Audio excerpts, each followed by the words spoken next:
Good evening and welcome to News 10 on My Fox 10. I'm Mike Cleff. Patrice Dayton has the evening off. It's a rare animal attack that could potentially kill you. One Parke County teenager was bitten by a bat with rabies, and it's not the first report of its kind. News 10's Hunter Petroviak has the story. It's new for you tonight at 10. They're the birds of the night, and they actually avoid humans. That is, unless they have rabies. Parke County Health Department officials now have 3 reports of humans getting bitten by rabid bats. Health Officer Frank Swain says there's a pool of animals that carry rabies, but the cases of bats are of concern. So yeah, the real question, well, how many more bats are out there with it? How many, they had to get it someplace.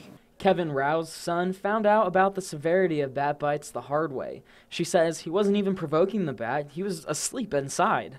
He woke up to something dark wrapped around his wrist, and he tried to pull it off, not knowing what it was. It was still very dark outside, and it stuck its fangs in his skin, and he couldn't get it off, so he finally yanked it off and threw it across the room. Luckily for Rao's son, she'd seen a case like this before and knew what to do: contain the animal and get the animal tested immediately. I got a call later in the afternoon that it was positive for rabies and that the bat was quite sick. Bats in the skies are nothing that humans should worry about. It's the ones that you find on the ground that can't fly that you need to steer clear of. So what should you do if you get bitten by an animal? Frank Swain says avoid it at all costs.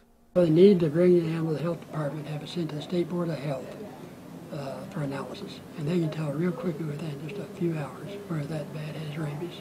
Health department officials remind us that if you see any animal acting strangely, leave it alone to avoid getting hurt. In Parke County, Hunter Petroviak, News 10. It's also important to remember that if gone untreated, rabies can be deadly.